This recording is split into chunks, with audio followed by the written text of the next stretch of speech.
Did you cycle as a kid? And you're not cycling now? Well, I suggest you take it up again. Now,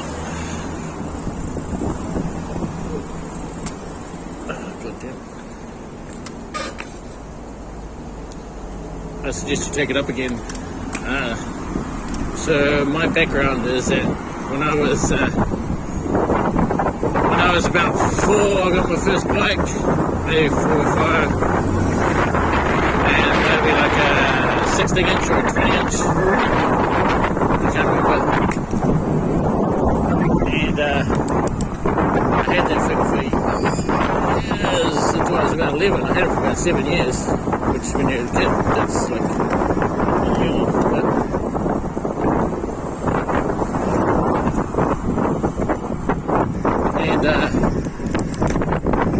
Some punks came and trashed it and destroyed it.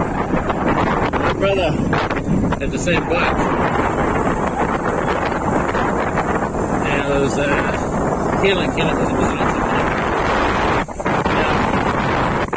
then got a healing sidewinder. I never liked the sidewinder. It was kind of like you could have used it as a gravel bike. That's what we would call it today. It was kind of like probably based on a Schwinn, but a Schwinn sidewinder, which was a Schwinn Varsity road bike.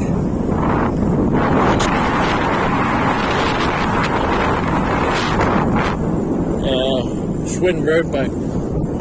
But anyhow, what happens one day, my dad comes home with these 2 road bikes, and road race bikes, and they're $512. I always remember the price. And my mum loses her shit big time. And this is 1987. And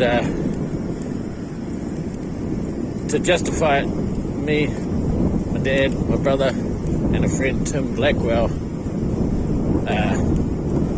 go on a cycling tour around the North Island. So day 1, we ride from South Auckland to a town called Ngatea, out in the Hauraki Plains, and we stay with son of a friend of Dad's.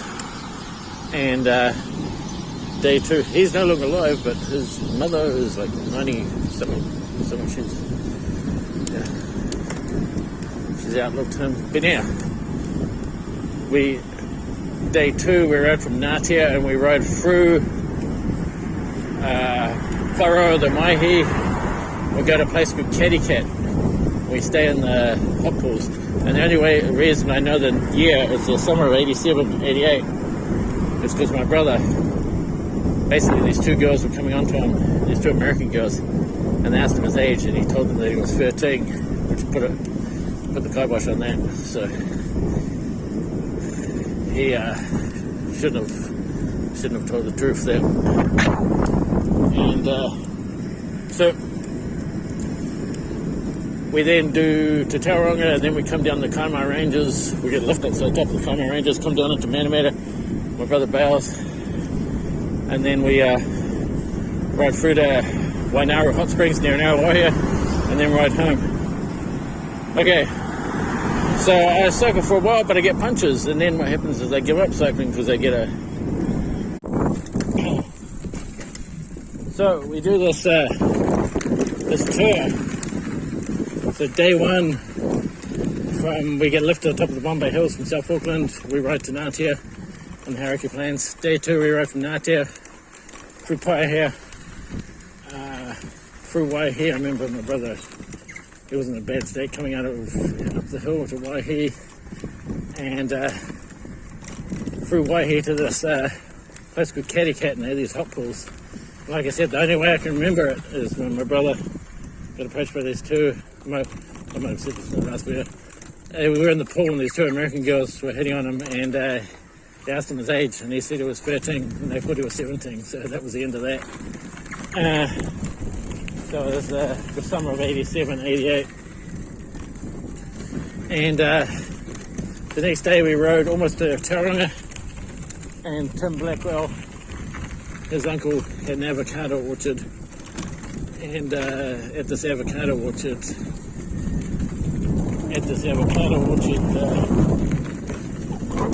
we stayed in the barn. He brought out a kettle.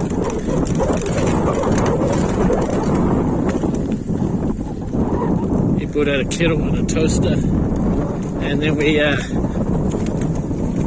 then the next day he gave us a lift up to the top of the Kaimai Ranges, and we screamed down the Kaimai Ranges to a relative of my dad's farm in Matamata. My brother gave up, my mum came out and picked him up because we were pretty shattered. And me, Dad, and Tim continued riding. We rode to Wainara Hot Springs. Anyhow, and then Wainara Hot Springs we stayed for 2 nights, and then we came home to Auckland. We rode home to Auckland. It was pitch black dark when we came in. So I gave up cycling because I got the CBR 250, and the CBR 250 was awesome. And anyhow, my cycling career sort of went by the wayside, and eventually I got fat, and one of the reasons is I delivered to KFC, and years and years went by, and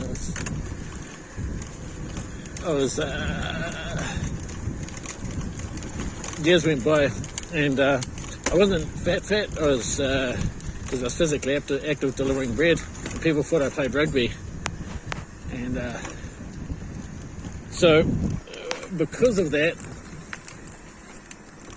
I didn't think I was fat, but then I stopped delivering bread on September 3rd, 2003, and because I remember being where I was, and it was just before September 11th, so I worked that job for 8 years, and at one point I ended up working in concrete, and I was 104 kgs. Now the thing is that I went up to about 123, and my ex-girlfriend got me on Weight Watchers, and I lost a bunch of weight, but then I put it back on again, and then we split up. And I would always go, but before we split up, I was always going into bike shops, and I was always intrigued by the idea of cycling. And this is why I'm saying, if you want to take up cycling again, like let's say you're an adult and you've never cycled since you were a child or a teenager. So